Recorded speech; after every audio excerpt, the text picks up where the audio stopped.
Hello guys, यो चाहिँ मेरो नयाँ भ्लग होइन। आज बाटोबाट स्टार्ट। म चाहिँ यता आएको थिएँ। आज दाइहरूले आरएक्सको त्यो रिम बनाउनु लगाएको थियो, अनि त्यो केटाहरू यता आएको रहेछ। अनि म ठ्याक्कै त्यो हेर्न आएको थिएँ। म चाहिँ भइरहेको छ होइन, यसको स्पोक्सहरू हालेको छ नयाँ।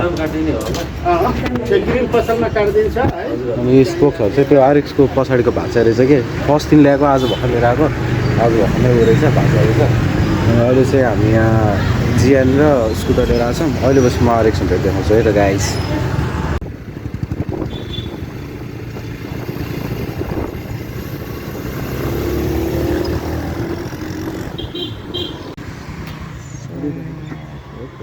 अब चाहिँ यो रिमको माथि चाहिँ अलिकति त्यो अलि माथि आयो कि रिमको त्यो नटहरू। अनि त्यो नट चाहिँ काट्नुपर्ने भएको छ।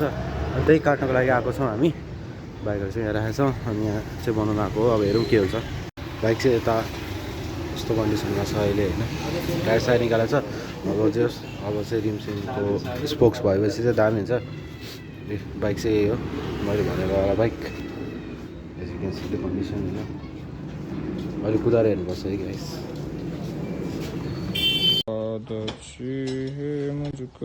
जापानिज बाइक भने चाहिँ कस्तो हुन्छ ल हेर्नुहोस् है। यसको इन्जिनको कन्डिसन यो खासमा 80,000 किलोमिटर कुदिसकेको छ। अब हेर्नुहोस् है,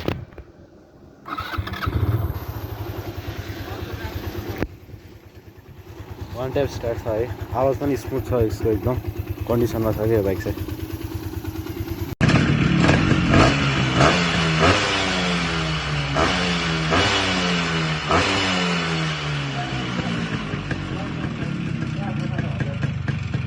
बाइक चाहिँ यता वास हुँदैछ है।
अब चाहिँ हेरौँ है के हुन्छ। नखोजे है खोजे भाडा चाहिँ